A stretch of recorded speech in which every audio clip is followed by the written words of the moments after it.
Thanks for coming today. My name is Meg Ternes, and I'm excited to tell you about our project on behalf of my colleagues, a wonderful group of students from St. Mary's University here in Halifax, Nova Scotia. So today I'm taking advantage of being in a Zoom room full of all of you deception experts. I'm going to be telling you about a new methodology for investigating high-stakes lies in the lab, in the hopes that you'll give me some good feedback to improve our procedures. So I'm going to be talking about conducting high-stakes deception research in a virtual environment and adapting in-person methodologies for a virtual world.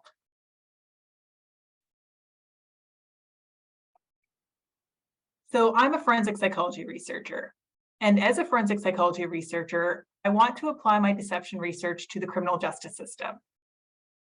The relevance of deception to the criminal justice system is clear. There's a lot of motivation for suspects or defendants or witnesses to lie within the criminal justice system, might lie to protect themselves or to protect people they care about. The stakes of lying in the criminal justice system are high. Lying could mean that an innocent person goes to prison or a guilty person goes free. And the situations under which someone might feel compelled to lie in the criminal justice system are often very stressful. Whether you're guilty or innocent, being interviewed by a police officer or testifying at a trial can be very stressful. There have been some field studies on high-stakes lies, and these studies are valuable and important, but they lack the internal validity of experimental studies. Conducting research on truly high-stakes lies is difficult at the best of times, but it was made even more difficult when the COVID-19 pandemic halted in-person laboratory studies. At my university, this is the first semester where we've been allowed to have in-person laboratory studies since the onset of the pandemic, but we still have a mask mandate, so an in-person study would still not be ideal for collecting behavioral and facial cue information. There have been some paradigms developed to ethically raise the stakes or the pressure in laboratory studies, but these paradigms have been designed for in-person interactions for the most part. So we decided to adapt an in-person paradigm designed for investigating interrogation techniques to be delivered online and to investigate lying behavior. I'm going to briefly review the paradigm we adapted for our study. So we used Rossano et al.'s paradigm that was developed to investigate interrogation techniques in the lab. So within this paradigm, participants complete pen and paper tasks with Confederate. For some of the tasks, the pair is supposed to work together, and in others, they're told that they must work independently. In the guilty condition, the Confederate asks the participant for help in the independent condition. So they're cheating. They're supposed to be working independently, but they're working together if the participant actually helps the Confederate. After the tasks are complete, the experimenter mentions that they've noticed something suspicious. Both members of the pair have given the same wrong answer. And this would be very unlikely to have happened unless one of them cheated. So they're accused of cheating. And then the Confederate leaves the room and the experimenter questions the participant individually. So through this research paradigm, experimenters have tested various interrogation techniques such as minimization. A former student of mine had used this paradigm in a lab study to explore interrogation techniques. So when we were faced with the pandemic and we were wanting to conduct a study that was high in internal validity, but also had real-world applications, we decided to adapt this paradigm to be used in a virtual environment. Adapting research to the virtual environment presents some challenges, but it also presents new opportunities as online meeting rooms have become more accessible, more common. We're all used to using them now, like today. So now I'm going to briefly review our procedure. So for our procedure, participants join the Zoom room with a Confederate under the pretext of completing logic problems together as a team. After providing the instructions, the researcher will leave them for 5 minutes. And I should mention that both the Confederate and the researcher are recording their screens the entire time. So the participant and the Confederate complete 3 difficult logic problems together. They're working together, they're developing rapport, hopefully kind of becoming friends somewhat through this process. And then the researcher returns to the room after the 5 minutes are up. Researcher then sends each a link for the new logic problems and tells them that they both should work on them independently for 5 minutes. Once the researcher leaves the room, the Confederate tells the participant that the researcher seems to have sent the wrong link. Instead of seeing logic problems, using the answer key for an upcoming Psychology 1140 test. This is not a real class at our university, but it's real. It sounds real enough to increase the believability of our study, and we're hoping that it raises the stakes. So this sounds like a real situation that's happening here. So in the control condition, the Confederate will say, oops, I shouldn't see this. Could you send me your link? In the cheat condition, the Confederate will say, ooh, I could sell these. Audibly take a screenshot and then ask the participant to send the link. And both the participant and the Confederate continue to work independently until the researcher returns. Researcher returns after the 5 minutes is up, and they say they're going to send the link for some questionnaires. And that's when they apparently notice that they sent the wrong link to the Confederate. Oops.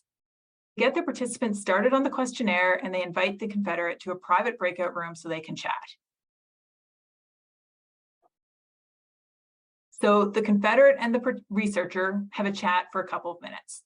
At this point, really doesn't matter what they talk about, as long as the Confederate doesn't let the researcher know whether they were in the cheating or control condition.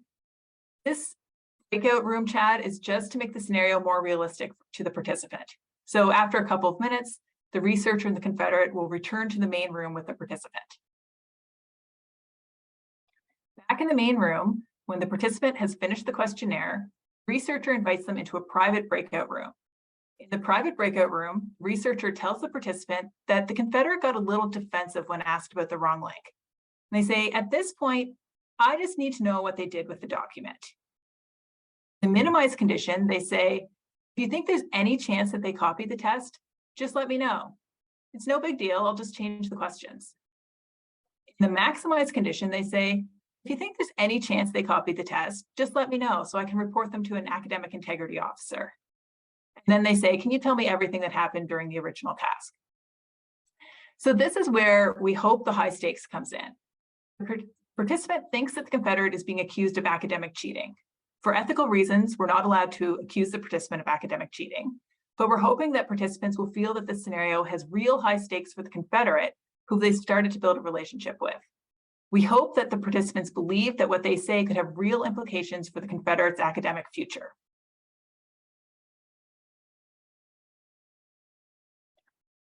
So after the interview, researcher returns to the main room where they begin the debriefing process. This is where they share the true purpose of the study, and they let the participant know that the entire procedure was recorded. We plan to compare verbal and nonverbal cues across liars and truth tellers, also considering whether maximization or minimization was used.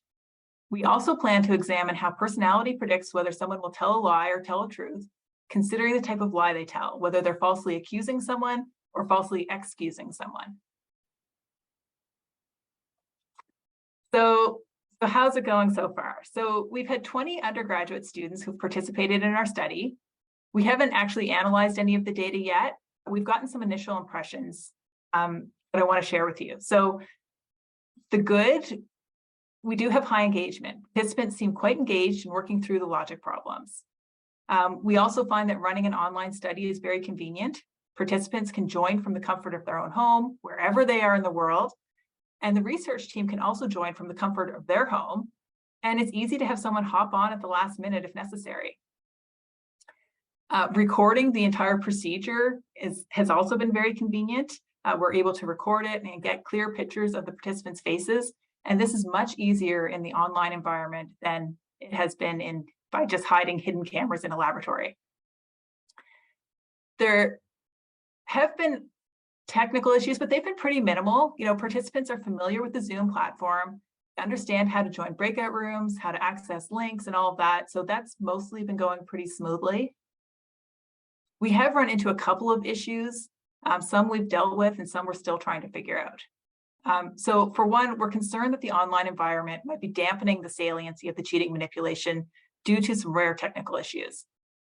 Sometimes a participant's camera hasn't been working. There's been some glitches that make it difficult to hear at key moments, like right when the Confederate is saying, oh, I could sell these. And then, there's one of those weird audio glitches. So we're not even sure if cheating manipulation worked. Participants are on a separate screen working on the individual task while the cheating is happening, so they may not be paying attention to what the Confederate is saying. We've tried to make it more salient by including a camera click noise, or sometimes having like the Confederate hold up their phone as if to take a picture of the screen. But we're wondering if there's more we can do. And we're not in the room with the participants, so we can't be sure that they're actually paying attention to the tasks at hand. Some have actually turned off their mics or cameras, and the Confederate isn't really in the position to tell them to put them back on, even though they know they should, but it's kind of awkward. So we're doing the best we can. We're carrying on despite these technical issues, but we would be any advice would be very welcome here. Another issue is that the cheating, we're not sure how believable it is. When asked if the Confederate has copied the answers, some participants in the guilty condition have said, well, she said something about selling them, but she was kidding. She wouldn't do that. So they've developed enough rapport with the Confederate to think that she's a good person and wouldn't cheat, and they're not believing her. So our resolution for this has been to change the wording. Instead of saying that I could sell these, we're going to have them say, oh, my sister's in this class. I'm going to grab these quiz answers for her. Because, even a really nice person might steal the answers to help their sister out, right? Another issue is that the participants seem to be very truthful. They sometimes bring up the wrong link before the researcher even acknowledges it. And they often will tell us exactly what the Confederate said, but still defend them. So we would appreciate any advice on how we could incite more lying among our participants. And finally, we're not sure if the participants feel that the stakes are high. Like, is it really high stakes to, help out or not help out somebody that you've just met in a lab study, even if you believe that the academic consequences could be real? That we're struggling a little bit with that.